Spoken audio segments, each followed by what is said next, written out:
Hello guys, welcome to my channel. Ang ipapakita ko ngayon sa aking vlog ay kung paano mag-repair ng aircon ng bulldozer na model ECB D80 Caterpillar na bulldozer. Okay. Yan guys yung gagawin ko. Bulldozer model D80 Caterpillar. Guys, yan yung bulldozer na gagawin ko yung pag-repair ng aircon. Ang complaint kasi ng operator na wala ng lamig yung aircon, saka hindi gumagana yung aircon compressor. Kaya i-check ko saka i-diagnose para malaman na sira. Tara, let's do it.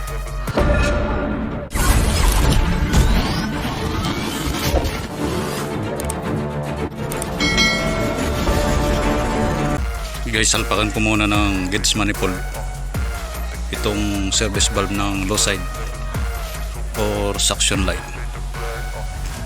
I'm inspired by thirst, I'm inspired by worth. I desire your worst, so you can just hide while I work.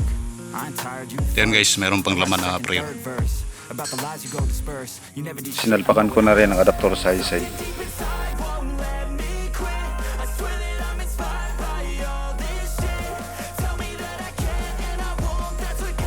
Yan guys, yung low side 135 PSI, yung high side 150 PSI. Switch on ignition switch. Guys, testing ko pa na rin. Testing ko yung switch yung aircon.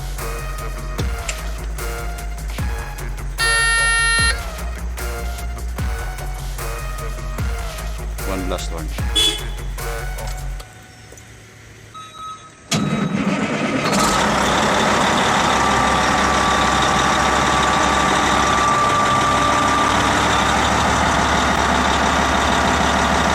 Switch on. Power. Press your PC.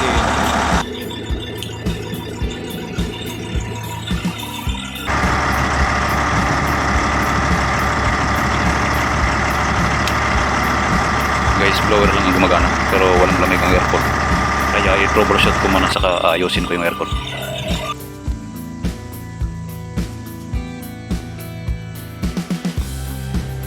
Guys, naka-switch on na yung aircon pero walang lamig yung aircon kasi hindi gumagana yung magnetic clutch ng aircon compressor.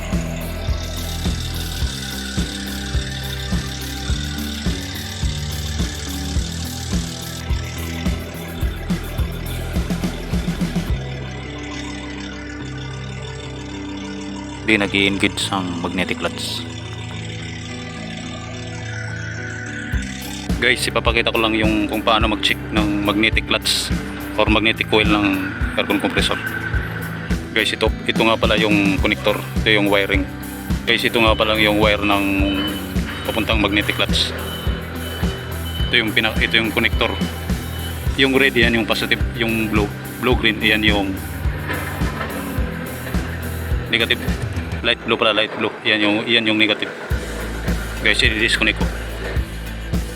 Guys, ipapakita ko lang yung kung paano mag-testing ng magnetic clutch na naka-disconnect sa wiring harness. Actual test ko yung pag-testing ng magnetic clutch ng compressor. Gagamitan ko kumuha ko ng spare na connector. Gagamitin ko dito pag-testing ng magnetic clutch. Ito guys, yung gagamitin ko yung spare na connector. Gamitin ko dito pag testing sa magnetic clutch, magnetic coil.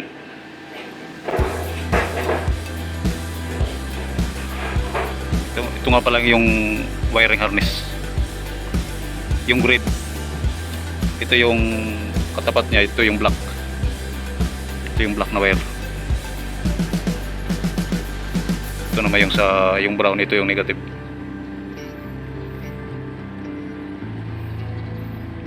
Guys, ito nga palang yung alternator. Ito yung pinaka positive galing sa battery. Testing ko guys. Guys, pwede naman itong baliktaran yung pag-testing.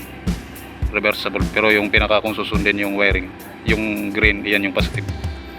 Yung katapat niya black. Ito yung positive, yung black. Yung brown. Itong kulay brown, ito yung negative. testing ko guys.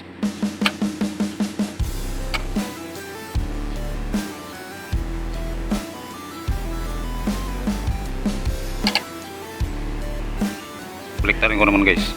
Parehas yan gumagana. Ito yung positive, ito naman yung positive, ito naman yung negative or body ground.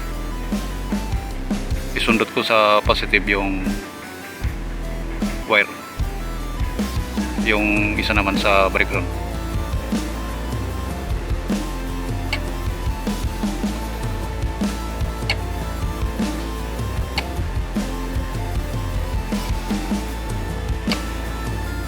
Guys, ang problema nito, walang output current galing sa aircon switch papunta dito sa AC clutch compressor.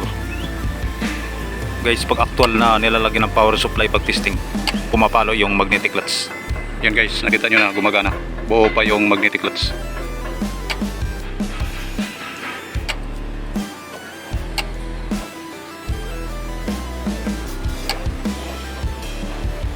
Yan guys, actual kong testing, gumagana yung magnetic clutch or magnetic coil. Okay.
Guys, yung ginagawa kong technique para matibay yung koneksyon ng wire.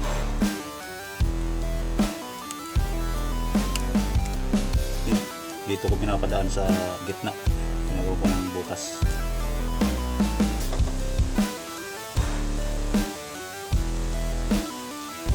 Pinag-iwalay ko yung wire sa gitna. Guys, ito pala yung sira. Kaya ayaw gumana yung AC clutch ng aircon compressor. Sira yung AC clutch protection module.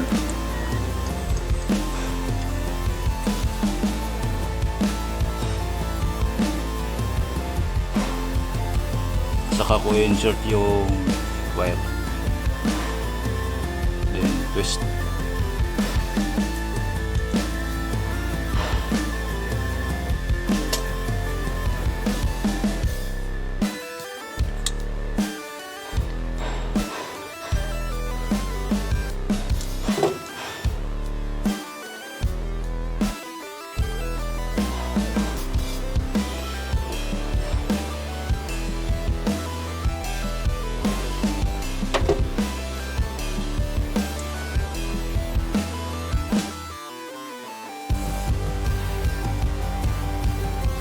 Yan guys ang ginagawa kong technique para matibay. Hindi yan basta-basta mga gulo.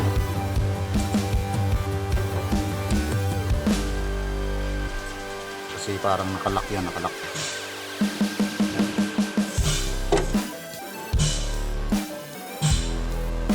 Okay guys, testing kong panda rin yung makina, saka i-switch ko yung aircon system.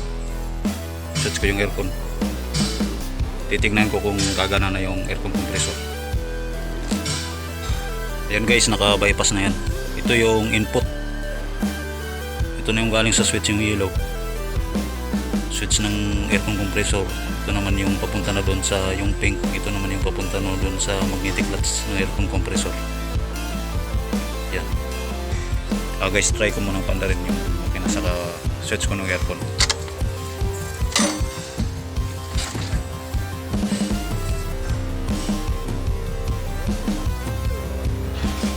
switch on, ignition switch.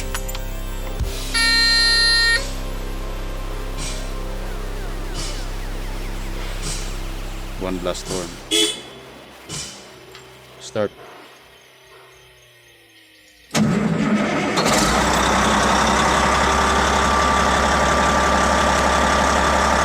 Switch on blower. Switch on compressor.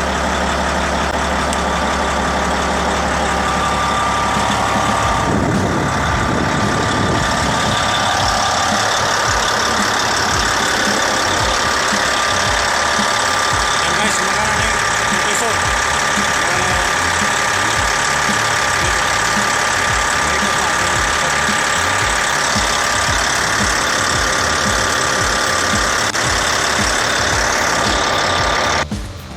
Guys, bali dalawa pala ang input nito papunta dito sa AC clutch module.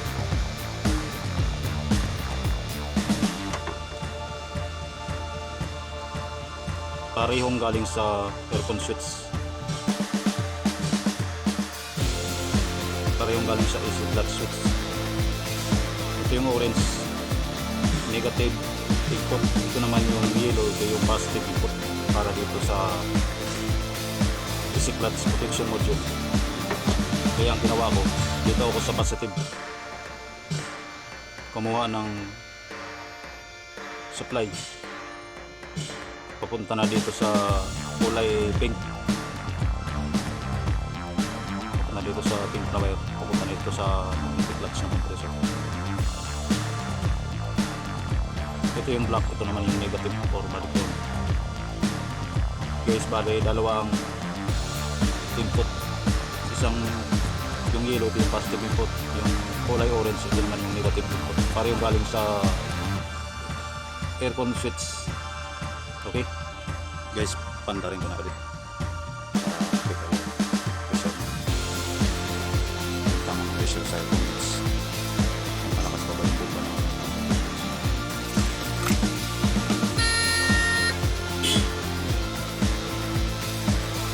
Start.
Guys, ito yung problema, ayaw mag-automatic ng AC temperature control or thermostat.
Guys, ito yung lower ng aircon.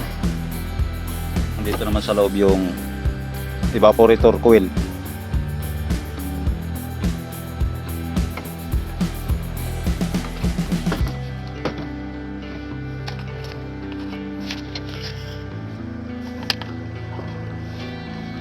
Ito guys yung evaporator coil. Dito na lumalabas yung lamig.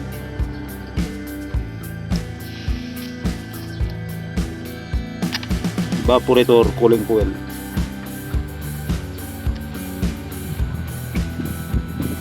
Guys, kaya ayaw na mag-automatic yung aircon compressor kasi sira na itong temperature control or thermostat. Sira na itong thermostat. Kailangan ng palitan ng bago.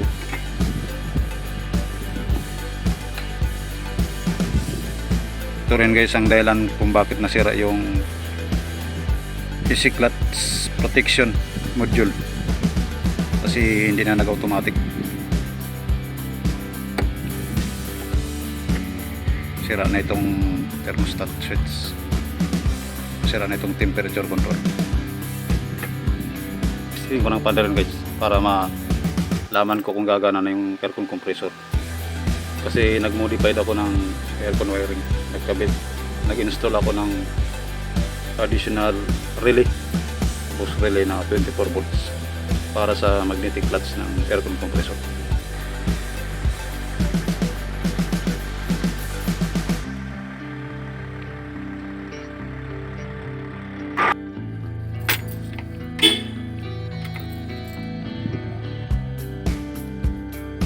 Guys, testing ko muna para makita kung pag-automatic na yung pinalit na aircon thermostat.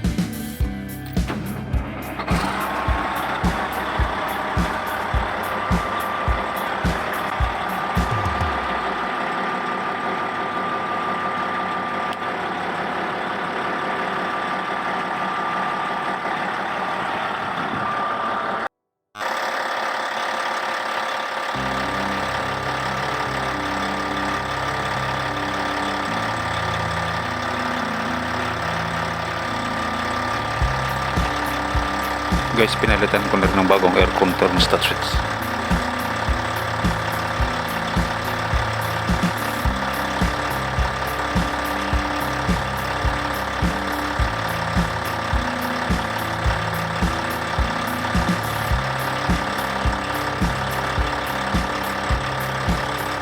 Guys, automatic na.